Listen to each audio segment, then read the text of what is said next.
kalau kita bahas tafsir surat yang paling penting dalam Al-Quran. Surat apa itu? Al-Fatihah. Enak gak kira-kira? Enak ya. Kita akan bahas tafsirnya surat Al-Fatihah. Mudah-mudahan besok-besok kalau pas lagi sholat kita baca Fatihah dengan penuh pemahaman insyaallah. Amin ya rabbal alamin. Alhamdulillah, saudari-saudariku sekalian saya muliakan, kita seperti yang tadi saya sampaikan akan membahas surat Al-Fatihah.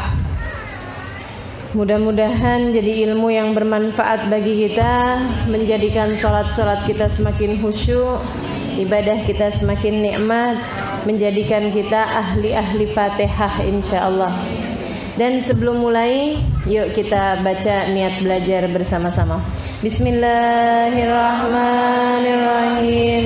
Nawaitu ta'allum wat ta'lim wan naf'a wal intifa' wal mudzakarah wat tadhkir wal ifadah wal istifadah wal hitha 'ala tamassuk bi kitabillah wa sunnati rasulillah sallallahu alaihi wa alihi wa sallam wa du'a ilal huda wa dilalata 'alal khair ibtigha'a mardatih wa qurbih wa thawabih wa husnil khatimah ma'al lutfi wal afiyah wa salahil akibah birahmatika ya arhamar rahimin. Ila hadratin Nabi Muhammad sallallahu alaihi wasallam wa alihi washabihi wa judrati wa ahli badil salim wa jamil anbiya wal mursalin wa ulil qawni ajma'in wa khususan sayyidina muhajirin Allah Muhammad bin Isa Fakil Muqaddam Muhammad bin Ali Balawi Sayyidina Habibullah bin Abu Bakar Al-Aidarus Fakhril Wujud Syekh Bakar bin Salim wa usulim wa fulim tama sahib Ibrahim Abdullah bin Al-Haddad Ahmad bin Habsyi wa Ali bin Habsyi wa jami' sadatina Ali Abi Alawi ajma'in thumma ila arwahi arbatil a'immatil mujtahidin wa muqallidin fid din ulama amilin fuqaha al-muhaddisin wal qurra wal mufassirin wa sadatis sufiyatil muhaqqiqin ajma'in anallahu yaghfir lahum wa yarhamuhum wa yu'li darajatin fil jannah wa yanfa'una barakatihim wa asrarihim wa anwarihim wa ulumihim wa nafahatihim fid din wa dunya wal akhirah. Al-Fatihah.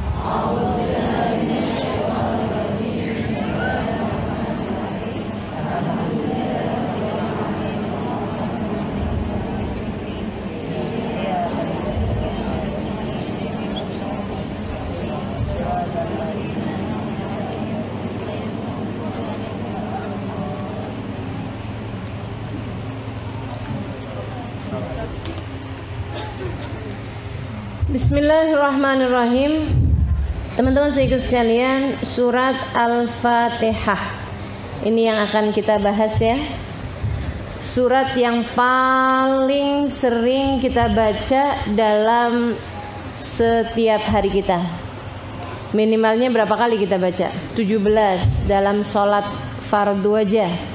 Belum lagi kalau kita sholat sunnah, sholat duha, ada yang 2, ada yang 4, ada yang 6, ada yang 8, kan gitu ya. Belum lagi kalau kayak gini nih, bulan suci Ramadan, tarawihnya aja berapa? 20 rakaat. Nah ini ditambah 20 rakaat, 17 sudah 37. Belum witirnya bisa misalnya seenggaknya 3 deh gitu. Nah itu udah 40 ya. Udah 40 kali kita baca surat ini. Belum lagi kalau hadir-hadir di majelis ilmu. Ada yang lagi sakit dibacain apa?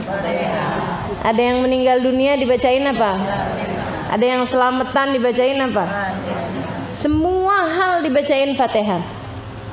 Ada yang mau bertunangan dibacain Fatihah, ada yang Masya Allah.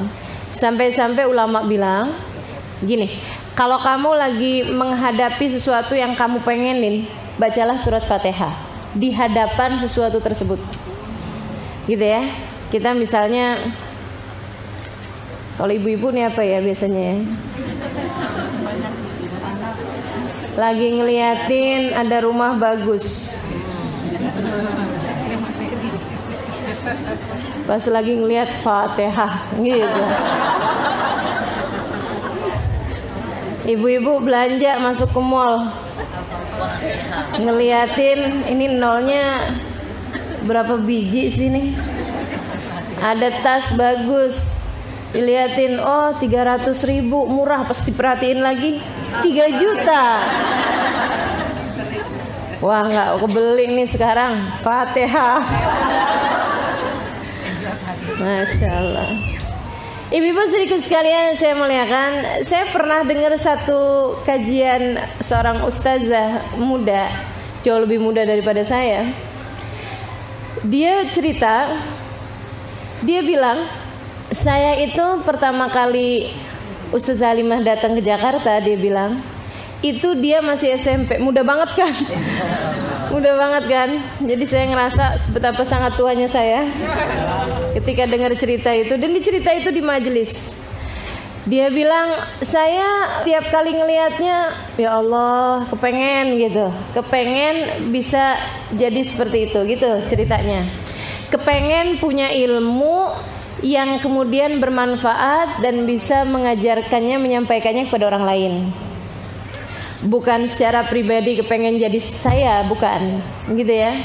Tapi ingin melaksanakan apa yang saya laksanakan. Profesi sama kayak kita ngelihat ada yang jadi dokter, kita kepengen kayak gitu ya.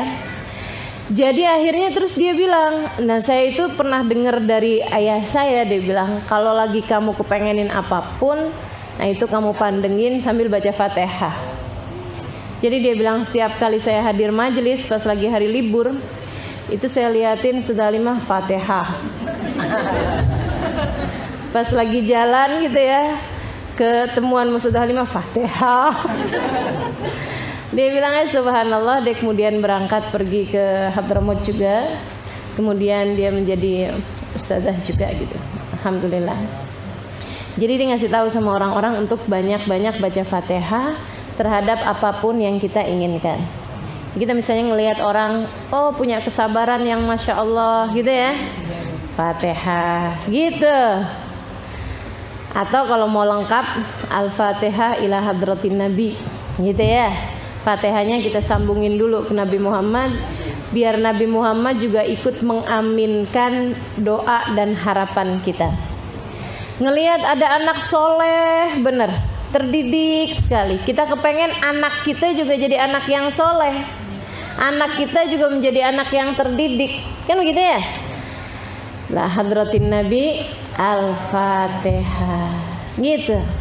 Teman-teman sekalian, kita ngelihat ada orang yang misalnya punya suami yang sangat soleh sekali, baik sekali suaminya kepada istrinya, dan dia juga baik sekali, hubungannya manis dalam rumah tangganya.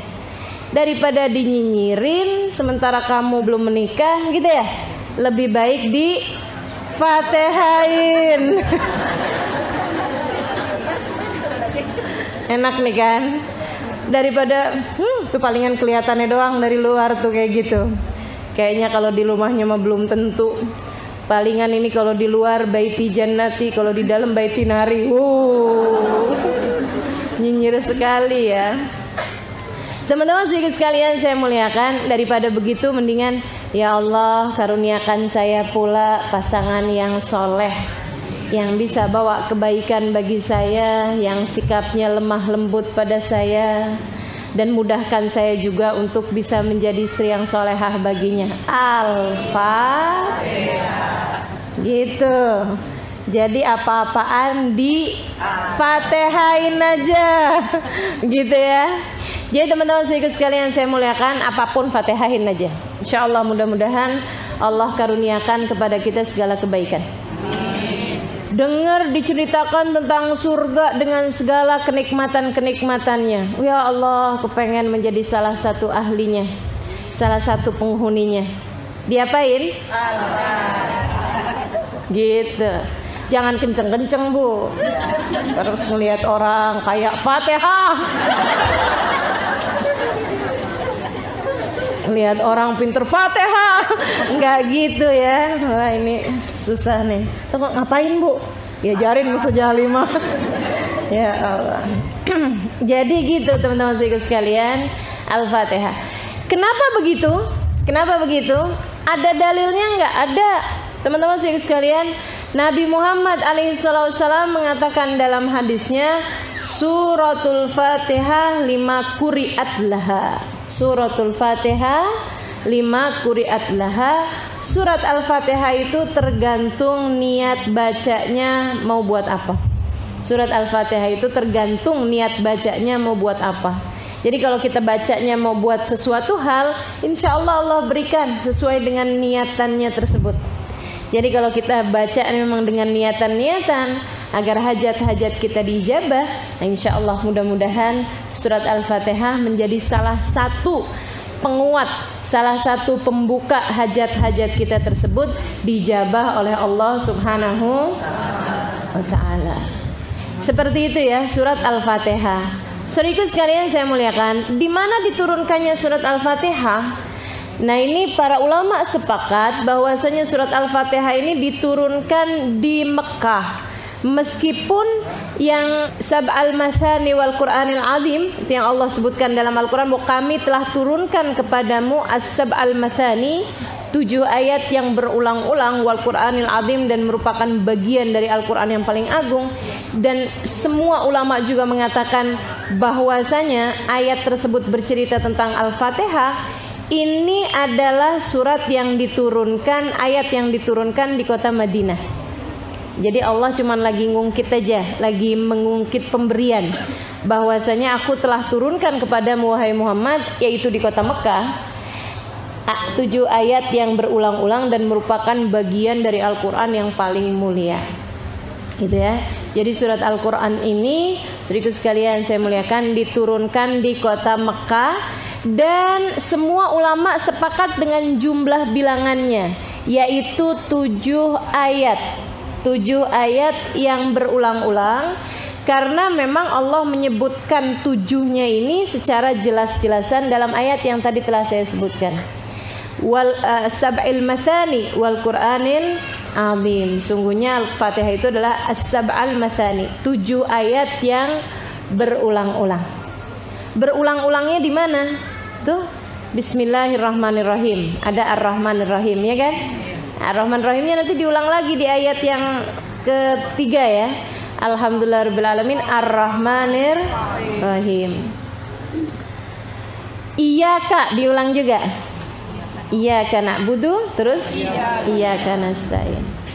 Ihdinas siratal mustaqim, siratnya berulang juga. Siratal ladzina an'amta 'alaihim ghairil maghdubi 'alaihim waladdallin. Jadi ada beberapa pengulangan di dalam Al-Fatihah yang hanya terdiri dari 7 ayat tersebut. Hanya saja ada khilaf di antara ulama, yaitu Imam Syafi'i dengan Imam Malik radhiyallahu taala anhu arda, mengenai pembagian ayat-ayatnya. Menurut Imam Syafi'i, Bismillahirrahmanirrahim adalah ayat dari surat Al-Fatihah, selain daripada ayat dari surat yang Nabi Sulaiman kirimkan surat kepada Ratu Balqis. Innahu min Sulaiman wa innahu bismillahirrahmanirrahim. Itu ya juga, tapi ini ya juga gitu kata Imam Syafi'i. Jadi menurut Imam Syafi'i, bismillahirrahmanirrahim ayatun minha adalah merupakan ayat dari surat Al-Fatihah. Pembagiannya menurut Imam Syafi'i, bismillahirrahmanirrahim 1, alhamdulillahirabbil alamin 2, terus 3, 4, 5, enam, kemudian an'amta 'alaihim ghairil maghdubi 'alaihim waladdallin 7. Gitu ya. Itu menurut pembagiannya Imam Asy-Syafi'i. Menurut Imam Malik, bismillahirrahmanirrahim bukan bagian dari surat Al-Fatihah. Menurut Imam Malik, bismillahirrahmanirrahim bukan bagian dari surat Al-Fatihah. Ia hanyalah merupakan bagian dari surat yang ada yang menceritakan tentang Nabi Sulaiman itu ya. Kalau nggak salah Al-Qasas atau Al-Anbiya gitu, Al-Qasas nggak salah.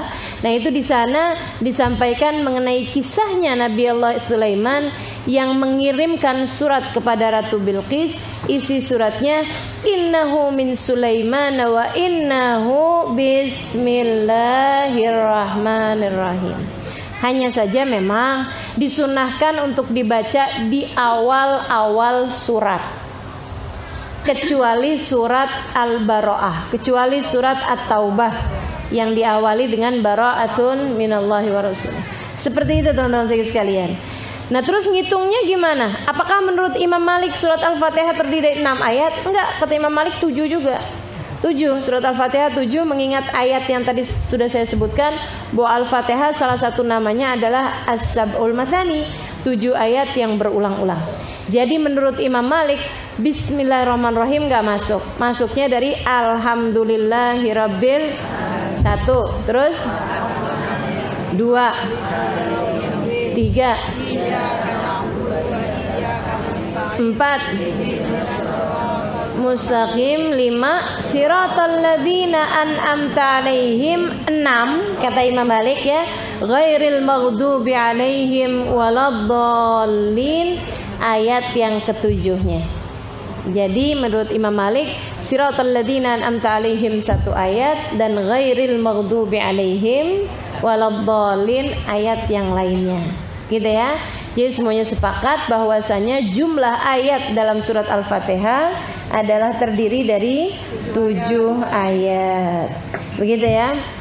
Karenanya kemudian dalam solat-solat kita, bagi yang mengikuti madhab Syafi'i, solatnya Bismillahirrahmanirrahimnya dikeraskan, dijaharkan untuk solat-solat yang jahriyah, solat-solat yang memang bersuara keras, yaitu maghrib, isya, dan subuh. Gitu ya, kita baca Bismillahirrahmanirrahimnya barengan tuh, Bismillahirrahmanirrahim, Alhamdulillahirrahmanirrahim, Ar-Rahmanirrahim gitu. Sementara untuk orang-orang yang mengikuti mazhabnya Imam Malik, dan Imam Malik ini adalah seorang yang luar biasa, beliau tinggalnya di Madinah, orang yang adabnya luar biasa kepada Allah dan kepada Rasulnya. Sampai-sampai diriwayatkan bahwasanya Imam Malik ini teman-teman sekalian selama tinggal di kota Madinah tidak pernah pakai sendal. Nanti kalau keluar dari kota Madinah baru pakai sendal. Luar biasa ya. Saya kepengen banget mau nyoba, nggak berhasil. Panas. Ya lagi musim panas sekarang soalnya ya. Ya Allah, ya Allah. Masya Allah, nih Imam Malik tinggal bertahun-tahun di kota Madinah. Seumur hidupnya beliau tinggalnya di kota Madinah. Kalau beliau lagi ada di kota Madinah nggak pernah pakai sendal. Tak keluar baru. Dan yang ajaib, Imam Malik tinggal di kota Madinah tapi tidak pernah buang hajat di Madinah. Jadi beliau begitu mau buang hajat, keluar dulu dari kota Madinah ke tanah halal, bukan ke tanah haram ya maksudnya. Kan kota Madinah sama kota Mekah disebut sebagai tanah haram. Beliau keluar dulu dari kota Madinah, kemudian baru beliau melaksanakan hajatnya di tempat tersebut. Beliau kemudian baru pulang lagi. Masya Allah, Masya Allah. Ini Imam Malik bin Anas alaihi ridwanullah. Beliau adalah pemimpin madhab Maliki dan merupakan gurunya Imam Syafi'i. Gurunya Imam Syafi'i. Imam Syafi'i berguru kepada beliau bukan sebentar teman-teman sekalian. Talabtul ilm minal Imam Malik 20 sanah. Saya berguru dengan Imam Malik 20 tahun. Ini berguru sama Imam Maliknya doang 20 tahun. Berguru sama ulama-ulama yang lain berapa lama? Waduh, lama benar teman-teman sekalian. Dia bilang saya belajar 20 tahun dari Imam Malik, 18 tahunnya saya belajar adab, 2 tahunnya belajar fikih, belajar syariat. Saya tidak menyesali 18 tahun yang saya belajar akhlak, saya belajar adab, akan tetapi yang saya sesali malah justru 2 tahun yang saya belajar fikih. Kenapa nggak sekalian belajar adab juga? Kenapa gitu? Dia bilang sebab fikih bisa saya pelajari dari siapapun, akan tetapi adab dan akhlak tidak dapat saya pelajari kecuali dari Imam Malik. Ini teman-teman saya sekalian. Nah, Imam Syafi'i ini orang yang sangat amat pandai luar biasa. Belajarnya 20 tahun dari Imam Malik doang, belum dari ulama-ulama yang lain. Gitu. Dan umur beliau ketika meninggal dunia hanya 50 tahun aja. Jadi memang pantas banget kalau kemudian beliau jadi orang yang pandai, ilmu yang Masya Allah ya. Ini orang zaman sekarang nih mondoknya nggak lama, Kalau ditanya, kamu lulusan pesantren mana? Pesantren kilat.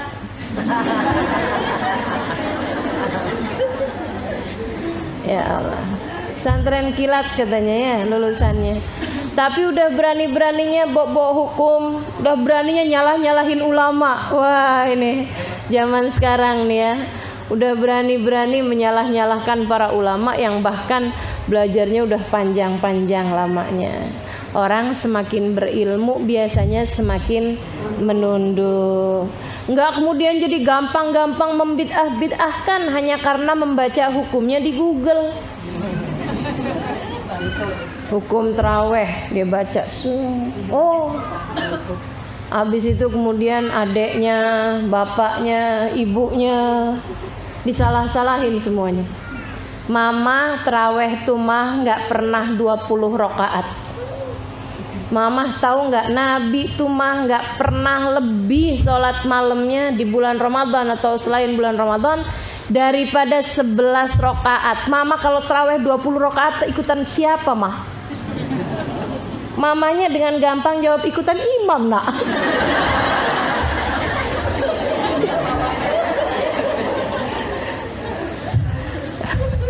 Orang zaman sekarang gampang-gampang. Dah kayak dia ikutan in the cost gitu di rumahnya Nabi Muhammad sampai bisa mastiin kayak begitu. Padahal adik-adik, teman-teman, saudariku sekalian yang saya muliakan, Nabi Muhammad itu tinggal bersama dengan Sayyidah Aisyah dalam banyak hari seperti yang kita tahu. Kan begitu ya? Dari mulai pertama kali hijrah ke Madinah masih belum ada istri yang lain, udah beristrikan Sayyidah Aisyah. Selain daripada Sayyidah Saudah. Jadi masih baru bergilirnya 2 orang aja. Artinya kan lebih sering tuh sampai kemudian Nabi memiliki istri-istri yang lain.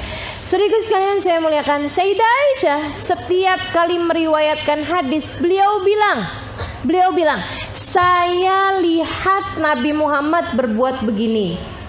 Gitu dia bilang.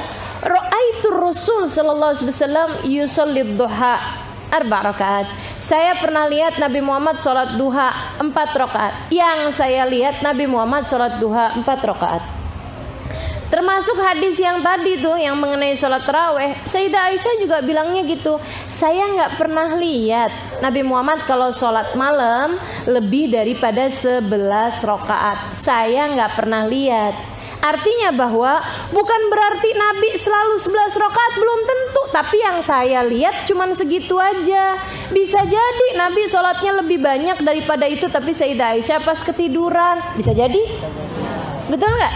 Dan itu tidak menafikan, katanya Sayyidah Aisyah, saya cuman bilang saya nggak pernah lihat kok. Kan begitu.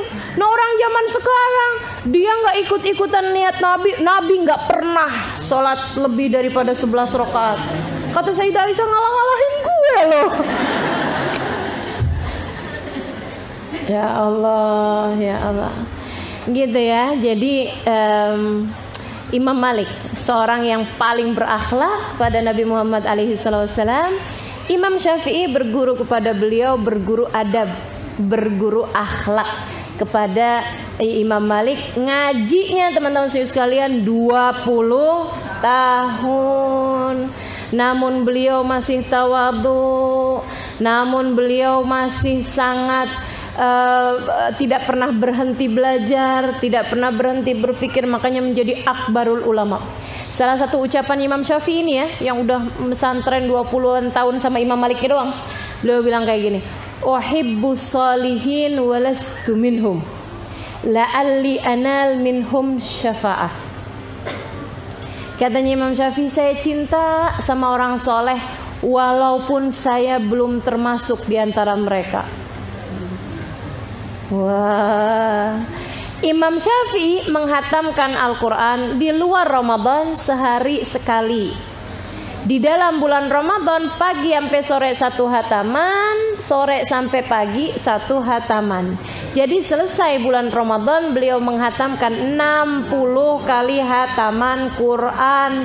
Dan beliau bilang, uhibbus salihina walastu minhum. Saya cinta sama orang soleh meskipun saya belum termasuk dari kelompok mereka. Dan kita baru baca selembar 2 lembar tiap hari. Kalau dibacain ayat tentang surga, langsung berasa kita salah satu calonnya. Aduh, luar biasa kita ya. Mudah-mudahan Allah kasih kita sesuai dengan persangkaan kita. Amin, insyaallah. Sholat taraweh 20 rakaat berasanya udah kayak ibadah gede gitu. Padahal segitunya bacaannya sampai malaikat yang nyatet aja bingung. Bismillahirrahmanirrahim. Alhamdulillahirrahmanirrahim. Lagi apa sih ini? Enggak kedengeran huruf-hurufnya. Bismillahirrahmanirrahim. Allahu akbar. Allah. Masya Allah. Mudah-mudahan Allah perbaiki ibadah kita, perbaiki rasa hati kita di dalamnya, insya Allah. Amin. Nah, ini Imam Malik, teman-teman sekalian, mengatakan bahwa Bismillahirrahmanirrahim tidak termasuk bagian dari surat Al-Fatihah. Karenanya kalau teman-teman pergi ke daerah-daerah yang banyak orang-orang di sana mengikuti madhabnya Imam Syafi'i, teman-teman akan mendapati Fatihah mereka langsung hamdalah, tidak diawali dengan Bismillahirrahmanirrahim secara jahar, meskipun kebanyakan dari mereka melafadzkannya secara sir. Alhamdulillahirabbil alamin gitu. Jadi bismillahnya pelan, kemudian alhamdulillahnya baru dikeraskan. Jangan jadi orang latahan, pulang-pulang dari Mekah, pulang-pulang dari Madinah, begitu ya. Kemudian langsung dah sholatnya alhamdulillahirabbil alamin, jadi imam buat anak-anaknya. Alhamdulillahirabbil alamin, anaknya heran. Habis selesai sholat, mah bismillahnya kemana mah? Bismillahnya hilang kemana mah? Kok kagak ada bismillah? Kamu nggak tahu apa-apa nak, mama nih habis pulang umroh nih nak. Ternyata nak di kotanya Nabi kagak pakai bismillah. La ilaha illallah. Di Madinah dan di Mekah sana kebanyakan mengikuti madhabnya Imam Malik. Kalau kita perginya ke Mesir, kebanyakan mengikuti madhabnya Imam Syafi'i. Kalau kita perginya ke Yaman, kebanyakan juga mengikuti madhabnya Imam Syafi'i. Kalau kita perginya ke Pakistan, kalau kita perginya ke negeri-negeri banyak orang kulit hitam tuh kayak Kenya, Kamerun yang banyak orang Islamnya juga di sana, Hindustan gitu ya, orang India, itu kebanyakan mengikuti madhabnya Imam Abu Hanifah. Makanya sholatnya auratnya enggak kayak kita agak kelihatan tangannya gitu ya. Belum lagi di tangannya dipakein gelang, tangannya segini, wah luar biasa banget itu ya. Nah itu ada yang memang mengikuti madhabnya Imam Abu Hanifah, kakinya nggak dipakein kaos kaki gitu kan. Nah itu jadi jangan jadi latahan, pulang dari sana ngikutin madhab Malik, pulang dari Pakistan pulang-pulang sholat nggak pakai kaos kaki. Ini orang kalau kayak begini takutnya pas pulang dari Amerika nggak sholat ya, nggak ada orang sholat nah di sana. La ilaha illallah, nggak gitu. Jadi teman-teman saudaraku sekalian saya muliakan, kita menjalankan agama sesuai dengan apa yang kita pelajari selama ini. Ustazah, kenapa di Indonesia ini kebanyakan mengikuti madhabnya Imam Syafi'i? Karena yang bawa Islam kemari adalah kebanyakan kalangan habaib yang datang dari negeri Hadramaut Yaman. Karenanya kemudian kebanyakan dari mereka adalah mengikuti madhabnya Imam Syafi'i. Dan memang di seluruh penjuru dunia ini teman-teman sekalian, umat Islamnya kebanyakan mengikuti pendapatnya Imam Syafi'i. Meskipun memang yang di Mekah Madinah memang kebanyakan mengikuti pendapatnya Imam Malik, karena Imam Malik dulu tinggalnya di kota Madinah. Gitu ya. Ada lagi nih pulang dari haji, sholatnya ngadepnya suka-suka. Tanyain mah, kiblatnya ke sono mah. Mama pernah kok nak sholat ngadepnya ke arah selatan. Gitu ya. Waktu mama ada di depan Ka'bah, dia waktu depan Ka'bah kan ngadepnya sesuai dengan arah Ka'bahnya kan. Jadi kan bisa selatan, bisa utara, bisa barat, bisa timur gitu. Nah itu nggak bisa kayak begitu teman-teman saudara sekalian. Kita sholat harus tetap menghadap ke arah kiblat. Jangan suka ikut-ikutan, janganlah tahan ya. Dan kita karena memang madhab kita Syafi'i, yang sudah kita pelajari dari awal adalah Syafi'i, maka kita beragamanya secara fikihnya, secara syariatnya mengikuti pendapatnya Imam Syafi'i. Jadi gitu teman-teman sekalian, surat Al-Fatihah terdiri dari 7 ayat, turun di kota Mekah, dan merupakan surat dengan banyak nama, meskipun yang terkenal adalah Al-Fatihah. Apalagi nama-namanya? Ummul Kitab. Ummul Kitab. Mari kita sama-sama membaca Ummul Kitab. Surat apa berarti yang dimaksudkan dengan Ummul Kitab? Apa tuh Ummul Kitab? Induknya Al-Quran atau Ummul Quran. Nah ya, sering dengar ya. Mari kita sama-sama membaca Ummul Quran, surat Al-Fatihah. Kemudian nama lain dari surat Al-Fatihah juga adalah surat Ar-Ruqyah. Ar-Ruqyah dan juga surat Asy-Syifa. Kenapa disebut Ar-Ruqyah dan Asy-Syifa? Karena merupakan surat yang dapat menyembuhkan orang yang sakit. Makanya kita kalau ada yang sakit nih Bu, mari kita baca bersama-sama surat Al-Fatihah. Gitu ya. Ada yang sakit kita baca surat Al-Fatihah. Karena surat Al-Fatihah memang niatnya mau buat apa, nah itu akan terlaksana sesuai dengan niatnya. Dan karena ia merupakan surat penyembuh, juga memang disebut dengan nama surat Asy-Syifa dan juga surat Ar-Ruqyah. Cuman rasanya kayak nggak kebiasaan ya. Mari ibu-ibu kita baca surat Asy-Syifa. Ibu-ibu langsung nanya sebelah apaan sih Asy-Syifa? Apalagi kalau mari kita sama-sama baca surat Ar-Ruqyah. Ar-Ruqyah? Apaan Ar-Ruqyah ya? Juz keberapa itu? Di mana itu? Gitu. Jadi memang nggak terbiasa. Nama lain yang juga terkenal bagi surat Al-Fatihah disebut sebagai As-Sab'ul Mathani, yaitu 7 ayat yang berulang-ulang. Al-Quran, Al-Fatihah disebut juga sebagai surat Al-Kamilah, yaitu surat yang sempurna. Surat yang sempurna, surat yang mengumpulkan makna-makna dari seluruh isinya Al-Quran. Karenanya menjadi surat yang paling banyak dibaca oleh umat Islam. Surat Al-Kamilah. Meskipun kita juga jarang dengar ya. Mari kita sama-sama membaca surat Al-Kamilah. Yang mana Al-Kamilah? Yang dimaksudkan dengan surat Al-Kamilah adalah surat Al-Fatihah. Gitu ya. Baik, teman-teman sekalian, adanya nama-nama yang banyak menunjukkan bahwasanya Al-Fatihah adalah merupakan surat yang sangat mulia. Gitu kan? Nah, ini kemudian sekarang kita mulai bahas maknanya satu demi satu dari surat Al-Fatihah ini. Mudah-mudahan Allah karuniakan keberkahan pada kita sekalian insyaallah.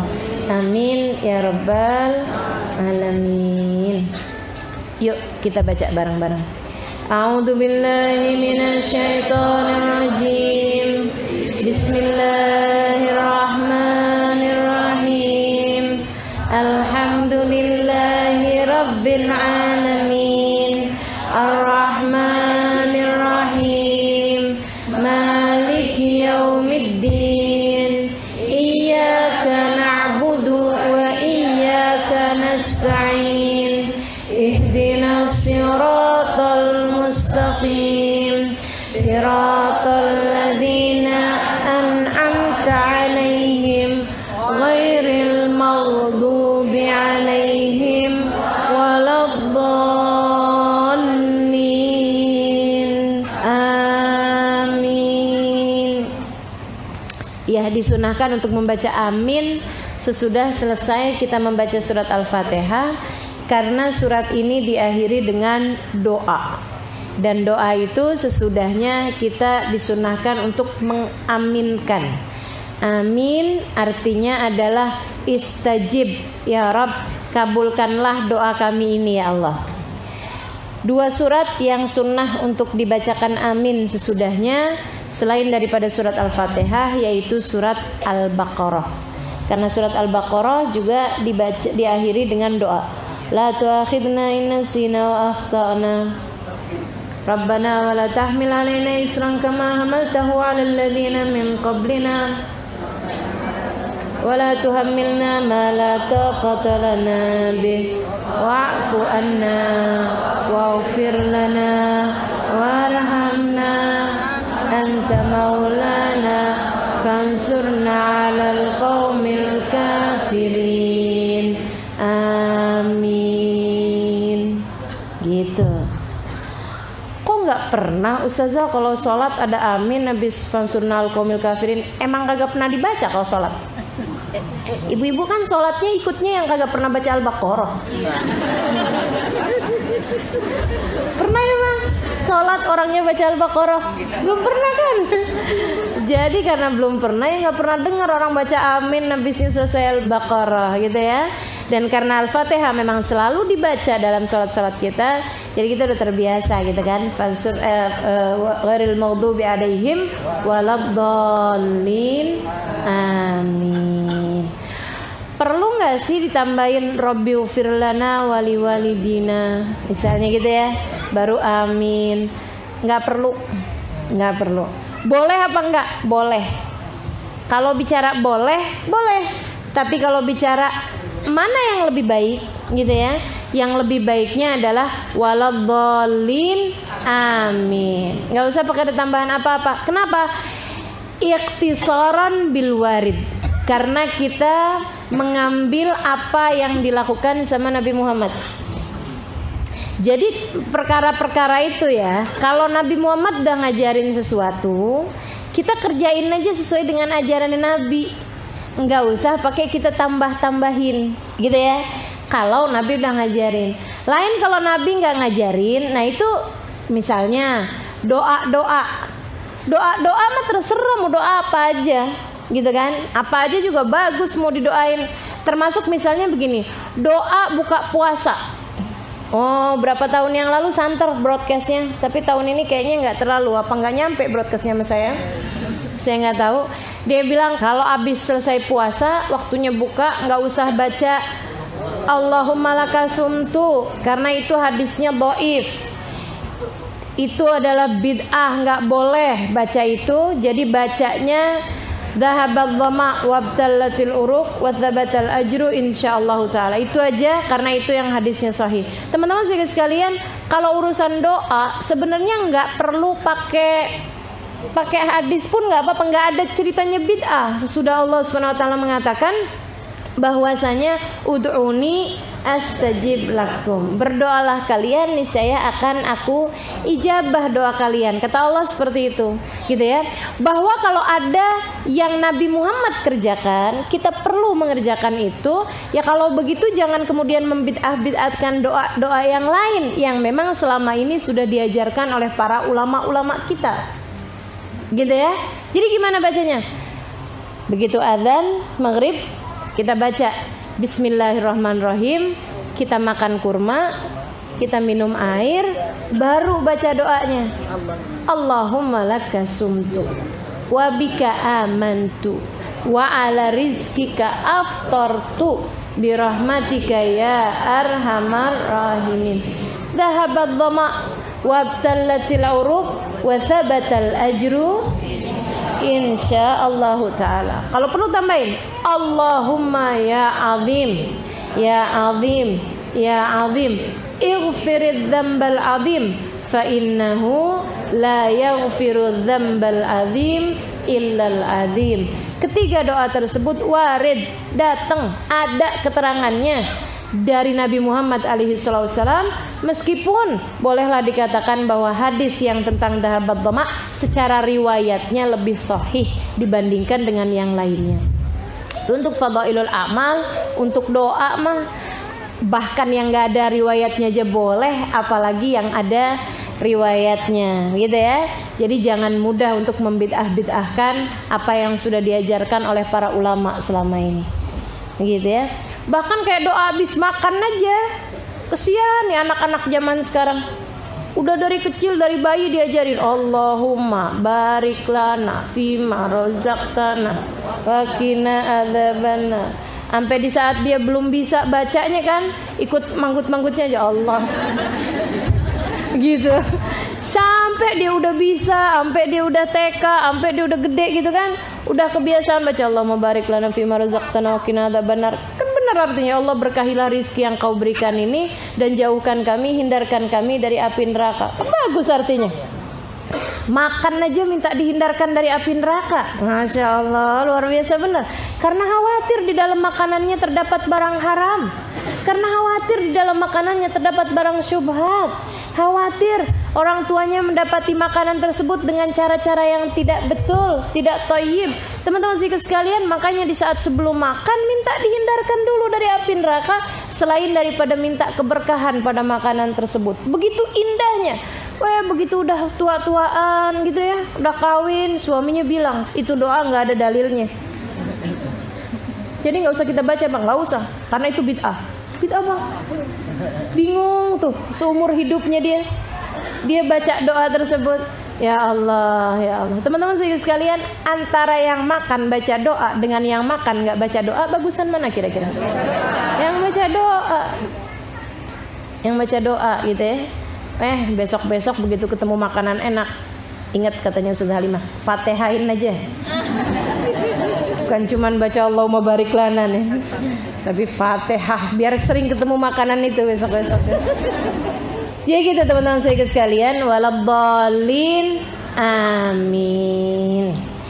Yuk kita mulai. Bismillahirrahmanirrahim. Alhamdulillahirabbil alamin, arrahmanirrahim, maliki yaumiddin. Iyyaka na'budu wa iyyaka nasta'in. Ihdinas siratal mustaqim. Siratal ladzina an'amta 'alaihim ghairil maghdubi 'alaihim waladdallin. Ibu-ibu, teman-teman sekalian, ada beberapa hal dari huruf-huruf Fatihah yang harus kamu perhatikan dengan benar. Jangan sampai setua ini pelafalannya masih salah. Apalagi jika salahnya membuat tidak sahnya surat Al-Fatihahmu, yang berarti pula tidak sahnya sholat-sholatmu. Apa aja diantaranya? Nih ya teman-teman sekalian, Maliki Yaumiddin boleh dibaca panjang, boleh dibaca pendek. Ada yang boleh, ada yang harus diperhatikan ya. Dalam Al-Fatihah nih saya sebutkan dulu yang biasa orang-orang sering keliru gitu ya, ataupun sering kebingungan ini sebenarnya panjang atau pendek sih. Maliki Yaumiddin boleh dibaca panjang, boleh dibaca pendek. Jadi boleh Maliki, boleh Maliki. Gitu ya. Boleh Maliki Yaumiddin, boleh Maliki Yaumiddin. Kalau teman-teman bilang, kok kayaknya saya keseringan dengernya yang panjang? Iya, karena kamu adalah pengikut Imam Syafi'i. Menurut Imam Syafi'i, Maliki dibaca panjang. Lebih baik dibaca panjang, meskipun dua-duanya sama-sama boleh. Jadi menurut Imam Syafi'i boleh panjang, boleh pendek. Panjang lebih baik. Kenapa gitu Imam? Sebab satu huruf sama dengan 100 kebaikan dalam sholat. Dan kalau di luar sholat, satu huruf senilai 10 kebaikan. Innal harf minal Qur'an bi'asyr hasanat. Kata Nabi Muhammad, satu huruf dari Al-Quran senilai 10 kebaikan. Senilai 10 kebaikan teman-teman sekalian. Dan itu antara Maliki dengan Maliki kan ada perbedaan satu huruf gitu ya. Karena Imam Syafi'i lebih memilih untuk panjangin aja dah, biar orang-orang, jadi kalau ditanyain mana yang lebih bagus, pendek apa panjang, dua-duanya boleh. Mana yang lebih bagus? Yang lebih bagus adalah panjang, karena ada perbedaan satu huruf yang orang akhirnya jadi pahalanya lebih banyak, gitu kata beliau. Nah kalau Imam Malik lebih memutuskan untuk dua-duanya sama-sama boleh. Sama-sama boleh, panjang boleh, Maliki boleh, pendek boleh, Maliki boleh. Tapi lebih bagus pendek. Kenapa gitu? Artinya lebih heroik, artinya lebih dahsyat, artinya lebih hebat. Antara Malik yang artinya adalah pemilik dengan Malik yang artinya adalah raja.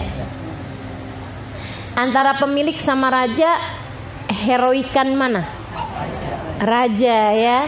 Antara raja dengan pemilik, dahsyatan mana secara makna? Raja. Raja di hari kebangkitan, pemilik hari kebangkitan. Nah itu rasanya yang maknanya raja tuh kayaknya lebih dahsyat gitu ya, karena Imam Malik lebih memilih secara maknanya gitu ya. Tapi dua-duanya sama-sama boleh. Jadi kalau ibu-ibu lagi sholat pas dengar imamnya Maliki Yaumid, oh nggak sah nih sholatnya, nggak sah, ya bubar, nggak gitu karena memang dua-duanya sama-sama boleh. Kemudian yang boleh juga sirat, boleh dibaca sod sirat, boleh dibaca sin sirat ya, sirat boleh, sirat pakai sod juga bagus. Mana yang lebih bagus? Semua ulama sepakat untuk membacanya dengan sod, sirat, sod ya, sirat gitu kan, ada ketebalan lebih antara sod dengan sin. Itu jadi boleh aja gitu ya, bacanya sod.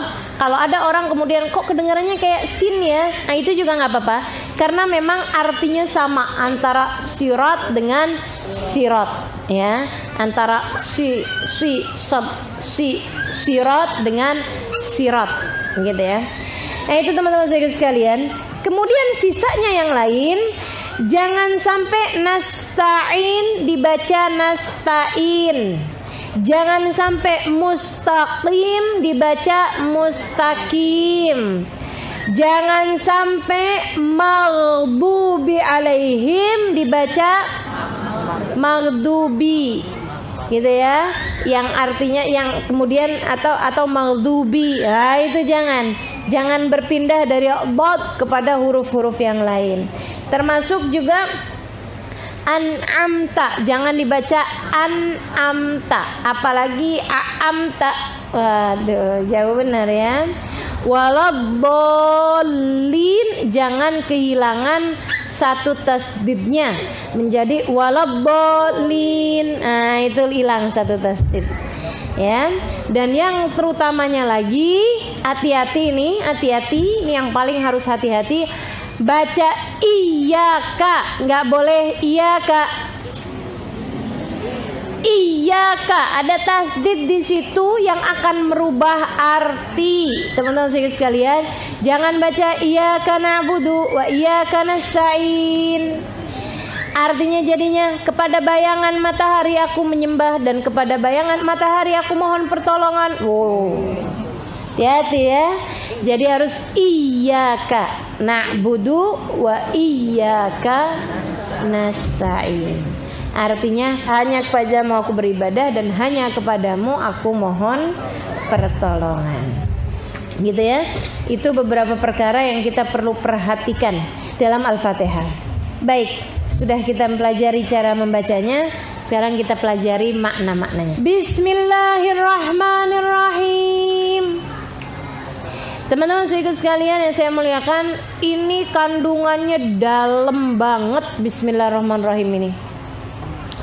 Kandungannya dalam, pakai banget ya. Kalau kalian hitung huruf-hurufnya, coba dah hitung dah. 1, 2, 3, 4, 5, 6, 7, 8, 9, 10, 11, 12, 13, 14, 15, 16, 17, 18, 19.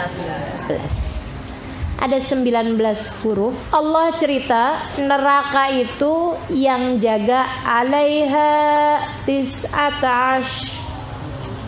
Alaiha tis'atash. Dalam salah satu ayat di Quran itu Allah cerita di ayat-ayat terakhir itu ya, di surat juz ke-29 kalau nggak salah, itu Allah cerita alaiha tis'atash. Yang menjaga neraka itu ada malaikat-malaikat yang sangat besar bentuknya, dan mereka ditopang atau dijaga oleh 19 malaikat. Katanya para ulama, siapa yang selalu membaca Bismillahirrahmanirrahim dalam hidupnya, baik di dalam Fatihah atau tentu saja di luar Fatihah juga gitu ya, maka dia akan terlindungi dari 19 malaikat penjaga neraka tersebut. Bismillahirrahmanirrahim. dengan nama Allah yang Maha Rahman lagi Maha Rahim.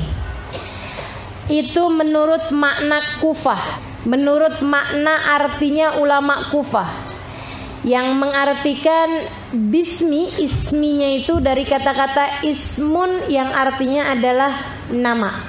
Tapi ada ulama Basrah yang mengartikan bahwa sin mim di situ, di kata bismi, sin mimnya di situ bukan dari kata-kata ismun, akan tetapi dari kata-kata sumu, bisumuillah. Kemudian bentuk katanya berubah menjadi bismillah, gitu ya. Bismillah dari kata-kata bisumuillah, bukan dari kata-kata biismillah. Nah, itu yang artinya adalah dengan keagungan Allah yang Maha Rahman lagi Maha Rahim. Gitu teman-teman sekalian. Nah, itu kalau kita lagi baca bismillah artinya dengan nama Allah atau dengan keagungan Allah. Boleh dua-duanya. Yang pasti sama-sama aja kok maknanya bahwa kita tidak bisa mengerjakan sesuatu kecuali dengan Allah Subhanahu wa taala yang membantu kita dan yang menjadikan apa yang kita kerjakan bisa berjalan. Gitu ya, mengingatkan diri bahwa kita nggak bisa apa-apa. Bismillahirrahmanirrahim ini ayat yang kita sunnah untuk bacanya kapan-kapan aja, terutama di awal-awal pekerjaan. Gitu kan? Sebelum makan baca Bismillah. Sebelum minum baca Bismillah. Sebelum berpakaian baca Bismillah. Sebelum wudhu baca Bismillah. Bismillah. Sebelum baca kitab Al-Quran, sebelum baca kitab-kitab yang lain, sebelum baca zikir, sebelum nonton TV. Perlu nggak tuh? Bismillah. Nah, gitu ya. Perlu apa enggak tuh kayak gitu? Teman-teman sekalian, saya muliakan, nggak perlu untuk hal-hal yang hukumnya tidak jelas kemanfaatannya, apalagi menjadi makruh ketika kita akan melakukan satu pekerjaan makruh dan menjadi haram hukumnya membaca bismillah kalau kita akan melakukan pekerjaan haram. Mohon maaf, mau nyuri baca bismillahirrahmanirrahim biar nggak ketahuan. Ya, itu hukum baca bismillahnya apa? Haram. Mau minum minuman keras, nuang birnya bismillahirrahmanirrahim. Nah, nggak ada, haram hukumnya. Malahan kalau niatnya adalah istihza, niatnya adalah untuk menghina bismillahirrahmanirrahim, maka itu sudah keluar dari Islam. Naudzubillah min dzalik. Tapi kalau niatnya gitu aja deh, gitu ya, gitu aja gitu. Udah kebiasaan mau minum apa-apa, mau makan apa-apa baca bismillah, sampai mau yang haram pun sekalipun dia tetap baca bismillah juga. Nah, itu hukumnya adalah haram. Ada yang mau pacaran baca bismillah. Nah, itu ya. Ya Allah. Apa hukumnya? Haram, teman-teman sekalian. Mau pacaran baca bismillah. Ya Allah, ya Allah. Jadi gitu ya, itu hukum-hukum baca bismillah. Bismillah itu kullu amrin tibal. Semua perkara yang ada kepentingannya. La yubda fihi bismillahirrahmanirrahim. Jika tidak diawali dengan bismillahirrahmanirrahim, fahuwa agta, maka dia akan terputus dari berkahnya, terputus dari kebaikannya. Enggak berkah perkaranya kalau tidak diawali dengan bismillahirrahmanirrahim. Haramkah? Enggak. Makruhkah? Enggak. Tapi jadi enggak berkah. Apa itu berkah? Ziyadatul khair, tambahnya kebaikan. Jadi kalau kita makan bismillahirrahmanirrahim sebelum makannya, makanannya jadi berkah. Makanan yang berkah tuh makanan yang bagaimana? Yang kebaikannya menjadi banyak dengan sebab makanan tersebut. Enggak bikin sakit, gitu ya. Enggak bikin males. Karena orang kalau makan kan biasanya jadi males. Ibu-ibu, kalau makan kekenyangan kan jadi males ibadah. Iya apa iya? Iya tuh, gitu ya, langsung gitu. Waktunya taraweh. Ya Allah, apalagi kalau di deketnya kipas angin. Ngantuk bener. Itu karena kebanyakan makannya mungkin nggak pakai baca bismillah juga itu ya. Maksudnya kebanyakan makan pakai bismillah aja juga ngantuk. Apalagi kalau nggak pakai baca bismillah, tambah lagi gitu. Kemudian teman-teman saudara sekalian, makan kalau pakai baca bismillah ziyadatul khair, ada tambahnya kebaikan dari makanan tersebut. Selain daripada nggak bikin sakit, selain daripada tergerak buat ibadah, adalah juga bahwa makanan tersebut ketika masuk dalam perut kita menjadi energi yang baik, menjadi energi yang baik untuk kita melakukan perkara-perkara yang positif. Karena kita makannya diawali dengan bismillahirrahmanirrahim, yang makanannya tersebut menjadi semakin berkah. Minum juga gitu, bismillahirrahmanirrahim. Apalagi kalau minumnya baca bismillahnya 3 kali, minumnya 3 kali tegukan. Bismillahirrahmanirrahim. Bismillahirrahmanirrahim. Berhenti. Bismillahirrahmanirrahim. Berhenti 3 kali gitu ya.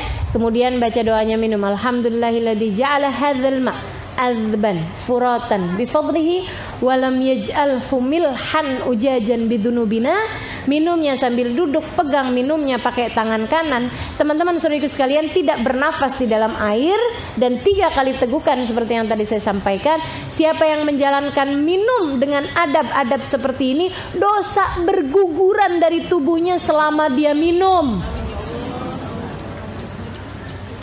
Dosa berguguran dari tubuhnya selama dia minum. Dan selama minuman tersebut ada dalam perutnya, dia akan menjadi orang yang lebih terjaga dari mengerjakan perbuatan-perbuatan dosa.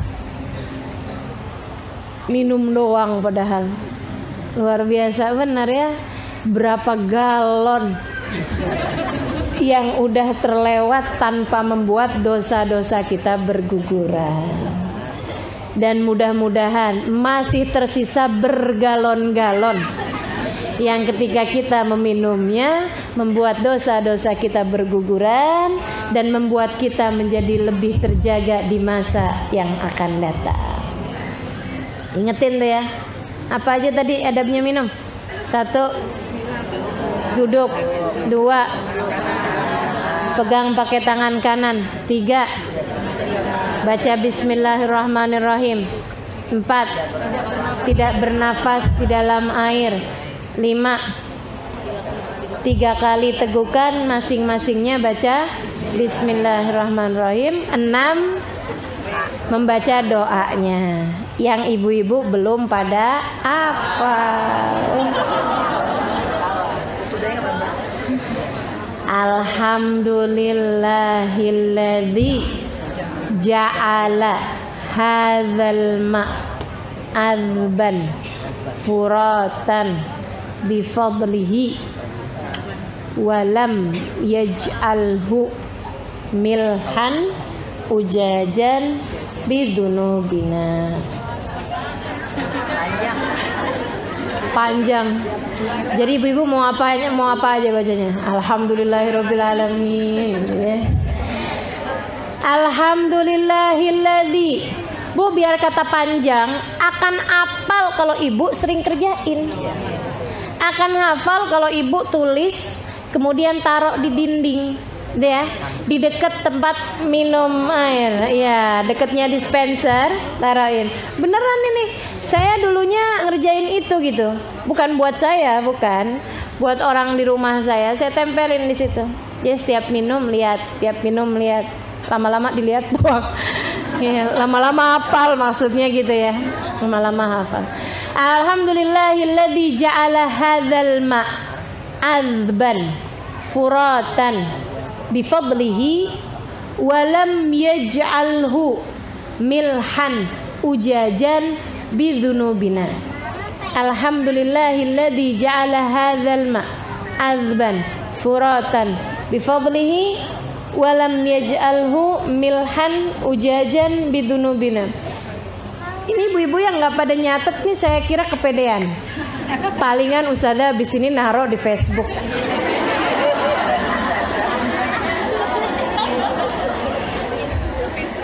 Saya tuh gitu orangnya, penuh kasih sayang. Padahal Bu, dengan ibu nulis tuh udah dengan sendirinya menjadi terhafalkan. Nah, ibu nulis tuh jadi memudahkan untuk menghafal. Alhamdulillahilladzi ja'ala hadzal ma'adzban furatan bifadlihi wa lam yaj'alhu milhan ujajan bidunubina. Dah? Artinya apa? Alhamdulillahilladzi, terima kasih ya Allah yang telah ja'ala hadzal ma', menjadikan air ini azban, tawar, furatan, mudah didapat, bifadlihi, dengan karunia-Nya, walam yaj'alhu, dan tidak menjadikan air ini milhan, asin, furatan, sulit didapat, bidzunubina, disebabkan dosa-dosa kami, disebabkan karena perbuatan dosa-dosa kami. Coba baca bareng-bareng dulu. Alhamdulillahilladzi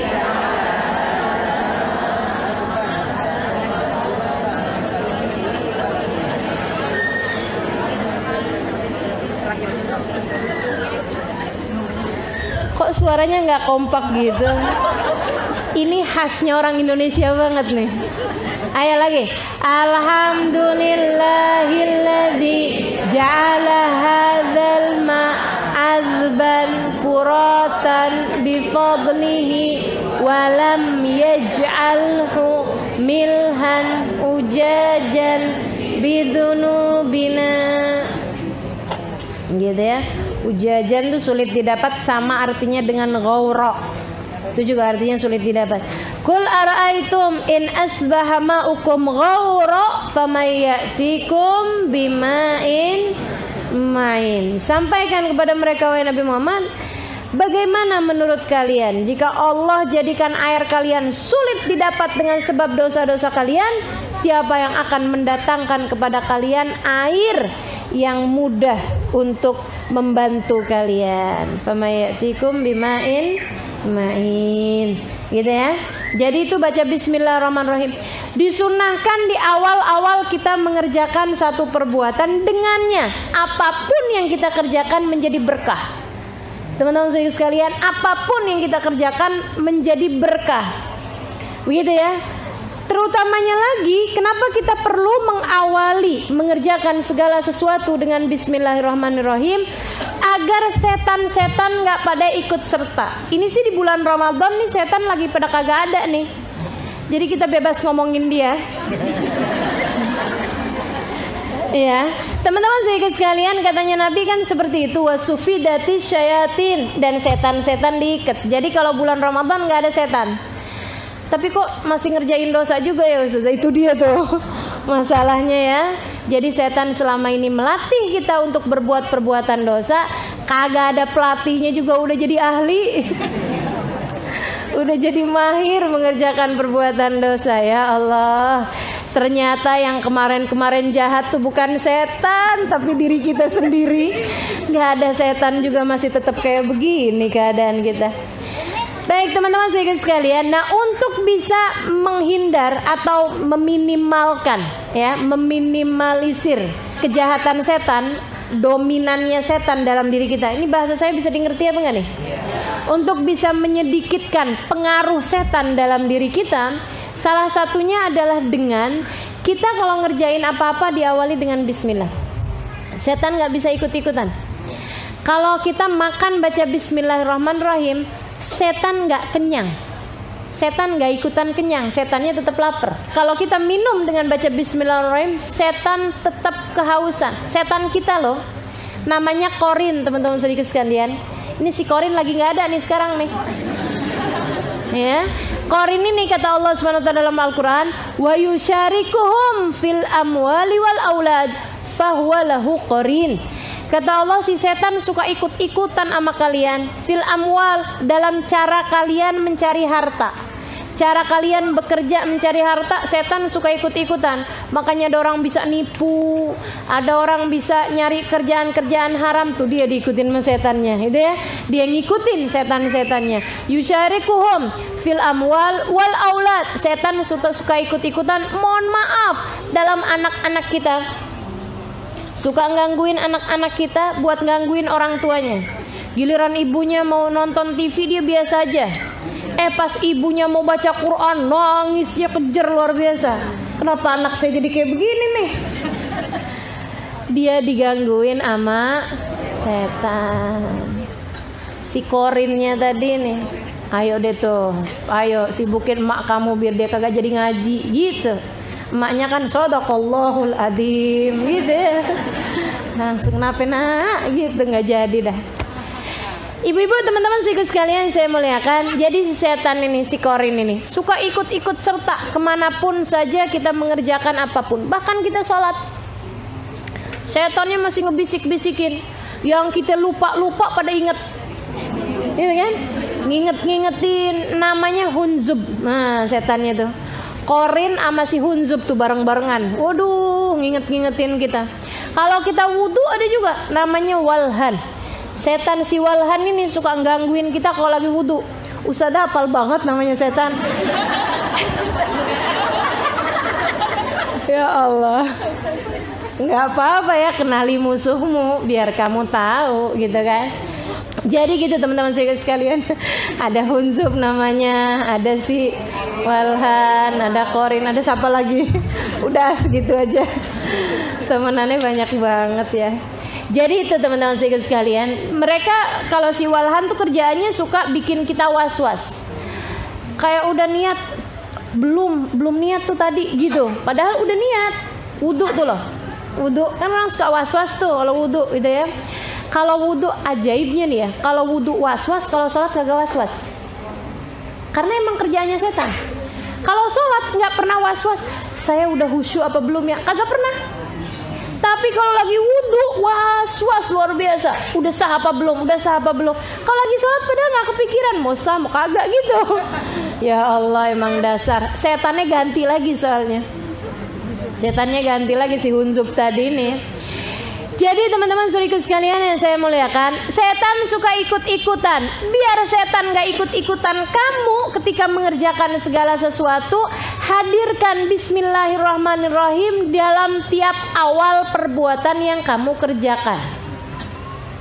Bismillahirrahmanirrahim, setan pun gak bisa ikut serta apabila kamu membacanya disertai dengan rasa hati yang sadar bahwa kamu tidak dapat mengerjakan apapun kecuali dengan nama Allah yang Maha Rahman lagi Maha Rahim, kecuali dengan keagungan Allah yang Maha Rahman lagi Maha Rahim. Ini teman-teman saya sekalian, setannya nggak bisa ikut serta. Kalau kita pakai baju baca Bismillahirrahmanirrahim, setannya telanjang. Mohon maaf ya. Kalau kita lagi wudu baca Bismillahirrahmanirrahim, setannya nggak bisa ngebisikin kita buat was-was. Atau kalaupun masih juga karena setannya udah menguasai, sekurang-kurangnya nih setannya nggak seger. Kita kalau habis wudu kan seger, dia nggak gitu ya. Nah itu seperti itu si setan-setan ini ya. Teman-teman serius sekalian yang saya muliakan, kalau kita bepergian nggak pakai baca Bismillahirrahmanirrahim, Bismillah amantu billah tawakkaltu 'ala Allah la haula wala quwata illa billah, setan yang akan ikut serta kemanapun kita pergi. Kita temenannya sama setan. Kalau kita kemudian keluar rumah baca Bismillah amantu billah tawakkaltu 'ala Allah la haula wala quwata illa billahil aliyil azim, arsalallahu lahu malakin yahfadhanihi ila an yarja. Allah jauhkan setannya, Allah gantikan dengan 2 malaikat yang akan menjadi bodyguard kamu sepanjang kamu pergi sampai kembali ke rumah dalam keadaan selamat. Ajaran Islam nih loh enak banget. Tadi minum ngapusin dosa, sekarang baca dzikir segitu aja kita dikasih bodyguard, dikasih 2 penjaga dari malaikat pula yang gak akan pernah bisa lalai. Teman-teman sekalian, kalau kita sewa bodyguard berapa banyak biaya yang diperlukan? Kan gitu ya? Kalau kita sewa bodyguard 2 pula masih tetap aja berkemungkinan buat lalai. Berkemungkinan dianya sendiri juga nggak bisa menghindar dari segala keburukan. Nah ini Allah Subhanahu Wa Taala udah siapkan. Katanya Nabi Muhammad, kamu nggak usah repot-repot pakai segala bodyguard. Udah aja kamu baca Bismillahirrahmanirrahim, Bismillahirrahmanirrahim, Bismillah amantu billah tawakkaltu 'ala Allah la haula wala quwata illa billahil aliyil azim. Allah utuskan 2 malaikat sampai setannya tuh nggak bisa lagi sama dia. Setannya begitu lihat, udah deh, balik lagi sama komplotannya setan-setan. Terus ditanyain, lo kenapa keluar dari dia? Kata temennya nih, kenapa kamu nggak ikutan tuh? Temen kamu tuh, orang kamu tuh lagi jalan gitu ya, majikan kamu tuh, bos kamu lagi jalan, kenapa kamu nggak barengan sama dia gitu buat godain dia gitu kan? Atau bukan bos nih ya, setan memperlakukan kita nggak bos kan? Apaan? Korban. Itu korban kamu tuh, kenapa tuh kamu biarin aja target kamu, kenapa kamu tinggalin gitu aja? Dia jawab, kaifa ana birojulin qad kufiya wa hufidha wa wuqiya. Bagaimana saya bisa mengganggu seseorang yang sudah dijaga, sudah dilindungi, dan sudah dibentengi oleh Allah Subhanahu wa taala. Setannya nyerah, teman-teman saya sekalian. Sekedar kita baca begitu doang. Bismillah, amantu billah, tawakkaltu 'ala Allah, la haula wala quwata illa billahil aliyil azim. Gampang ya, beragama ini nikmat luar biasa. Maka teman-teman saudara sekalian, para ibu-ibu yang suka khawatir kalau anaknya lagi keluar rumah, kan banyak kan? Banyak nggak di sini?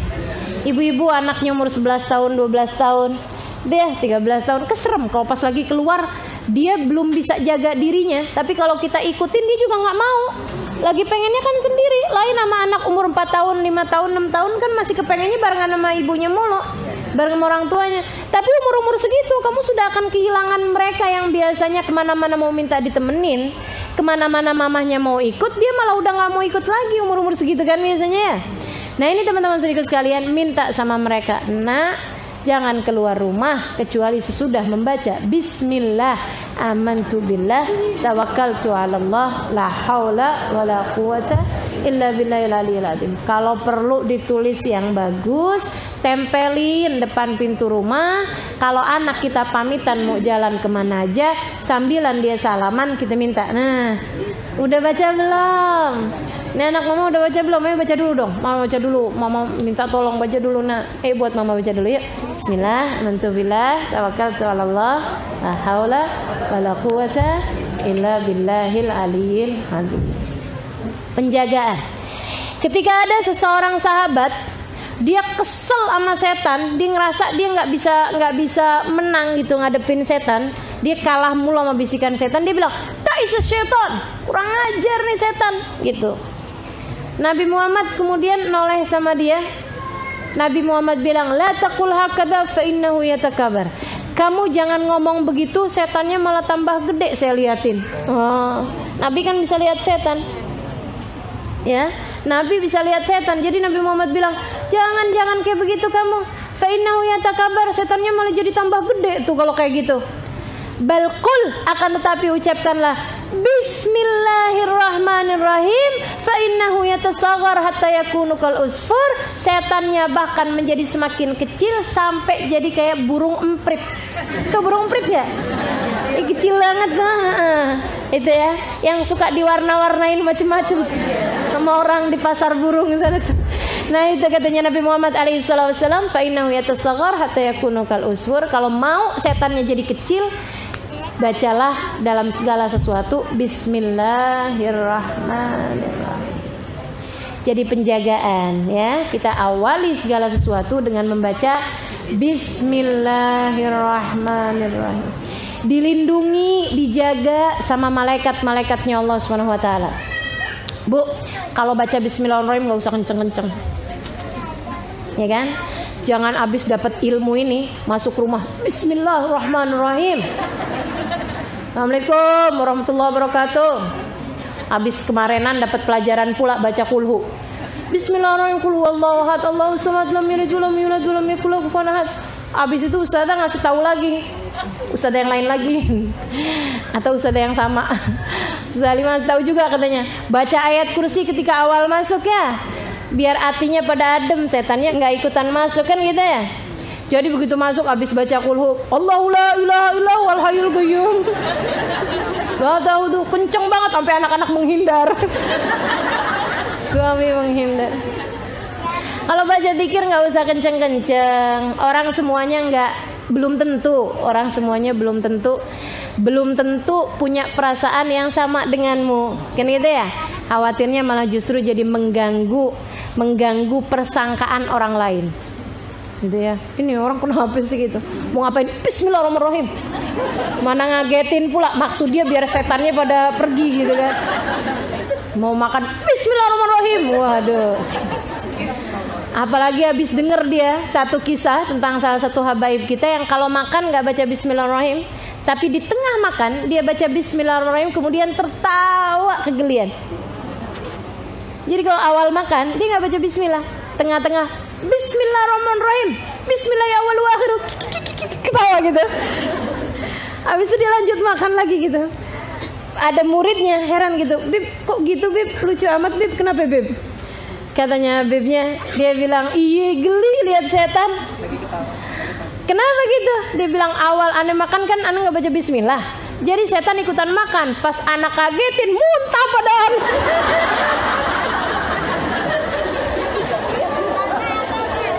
Dia bisa ngelihat setan teman. Kalau kita nggak usah pakai kayak begitu sok-sokan amat. Kita baca bismillahirrahmanirrahim di awal belum tentu setan yang nggak ikutan makan. Ya Allah, ya Allah. Jadi gitu ya, kita nggak baca bismillahirrahmanirrahim, biasa-biasa aja lah. Gitu ya, bismillahirrahmanirrahim. Sekedar kita bisa mendengarnya dengan diri kita. Ada seorang perempuan ngapa-ngapain dia baca bismillahirrahmanirrahim dan dikerasin. Sampai suaminya pikir, kenapa sih nih? Apa-apaan bismillah aja gitu ya. Mau ngapain, mau makan, naroin makanan bismillahirrahmanirrahim. Ntar dia ke dapur lagi, masuk dapur bismillahirrahmanirrahim, keluar lagi bismillahirrahmanirrahim. Taruh piring bismillahirrahmanirrahim. Makinya kenapa sih ini? Ngomongnya kenceng pula gitu. Wah, ini saya kasih pelajaran deh. Suaminya jualan berlian. Suaminya seorang penjual berlian. Satu hari dia panggil istrinya kayak lagi buru-buru gitu, padahal buru-buru pura-pura. Jadi dia masuk sambil manggil istrinya gitu ya. Misalnya istrinya namanya Halimah. Halimeh. Orang Betawi. Kenapa bang? Dia bilang nih aneh nitip berlian aneh nih. Oh baik bang, bismillahirrahmanirrahim. Kan dia mau bismillah mulu ya. Bismillahirrahmanirrahim. Dia nerimanya tuh dengan bismillahirrahmanirrahim. Aneh titip ya, itu berlian mahal, hati-hati gitu. Nanti kita cari pembeli yang bagus, kalau udah dapet aneh ambil lagi. Dia bilang, iya baik bang. Dia masuk kamar, bismillahirrahmanirrahim. Dia buka lemari, bismillahirrahmanirrahim. Dia taruh berlian tersebut, bismillahirrahmanirrahim. Dia tutup, bismillahirrahmanirrahim. Demen baca bismillah dia. Bagus. Cuman ya itu tadi, kalau kemudian bacanya kenceng-kenceng suka bikin orang ya jadi punya persangkaan buruk ya. Lagi ngapain sih gitu. Teman-teman sekalian saya muliakan, dapat berapa hari kemudian dia tahu saat istrinya lagi di dapur, saat istrinya lagi sibuk, dia panggil dengan buru-buru. Sebelum itu dia udah masuk duluan. Dia udah masuk, dia buka lemarinya, dia tahu tempat istrinya naruhin kuncinya. Dia kemudian ambil tuh berlian, dia taruhin dalam kamar mandi. Di bak kamar mandi yang kiranya dia gampang dapetnya gitu. Gampang ngambilnya gitu. Habis itu kemudian dia kunci lagi lemarinya, dia taruh lagi, terus dia keluar lagi dari rumah, dia masuk lagi pura-pura gitu. Dia bilang, "Assalamualaikum. Si Halimeh. Mana tuh berliannya tuh? Cepetan, ada yang mau beli ini, harganya bagus, cepetan." Istrinya, iya bang. Masuk rumah, masuk kamar, bismillahirrahmanirrahim. Dia kemudian ambil kunci, bismillahirrahmanirrahim. Dia buka, bismillahirrahmanirrahim. Ada berliannya. Lakinya tinggal yang, kok bisa ada ya? Emang kenapa bang? Udah ini sembunyiin di bak kamar mandi. Pas dia lihat di bak kamar mandi nggak ada. Pas dia lihat di itunya, di berliannya itu ada bekas-bekas tetesan air. Masya Allah. Rupanya Allah Subhanahu Wa Taala kirim malaikat untuk mengambil berlian tersebut, ditaruh kembali di tempatnya. Ini cerita saya dapati dari Al Habib Umar bin Hafim. Jadi kalau ada yang ini cerita kayak dongeng apa enggak ya, ini beneran, ini terjadi gitu ya. Tapi jangan dicoba.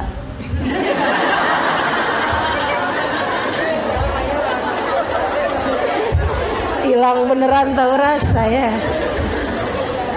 Suaminya bilang, oh Oh, berkahnya bismillahirrahmanirrahim. Waduh, abis itu dia yang bismillahirrahmanirrahim.